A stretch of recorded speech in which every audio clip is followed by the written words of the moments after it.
আছেন বন্ধুরা? হাসতে হাসতে হাসতে হাসতে মরে যাওয়ার মতো অবস্থা। আইসিসি কি শুরু করেছে এসব? প্রথমে তো বাংলাদেশ রাজি হয়নি যে তারা বিশ্বকাপ খেলবে না ভারতে। এই মুহূর্তে পাকিস্তান বলছে তারা বিশ্বকাপ খেলবে না, কারণ বাংলাদেশকে নিচ্ছে না, তাই পাকিস্তানও খেলবে না। এ ধরনের একটা মতামত তারা ব্যক্ত করেছে এবং তারা ডিলে করতেছে ফাইনাল ঘোষণা দেওয়ার জন্য। এই মুহূর্তে, ঠিক সেই মুহূর্তে আইসিসি বলতেছে যদি পাকিস্তান যদি না খেলে, তাহলে পাকিস্তান না খেলে পাকিস্তানের শূন্য জায়গায় বাংলাদেশ ইচ্ছে করলে খেলতে পারবে। অর্থাৎ বাংলাদেশের জন্য আরেকটা দুয়ার বা অপশন তারা খুলে দিয়েছে। মজার ব্যাপার কি জানেন? বাংলাদেশ কিন্তু বলেছে যে ভারতে খেলবে না, কিন্তু ভারতের বাইরে খেলবে না এটা কিন্তু বলেনি।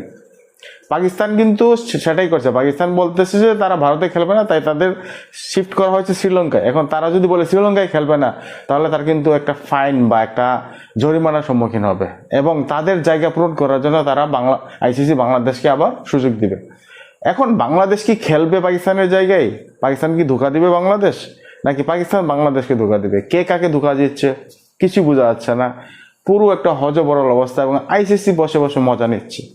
What a funny coincident.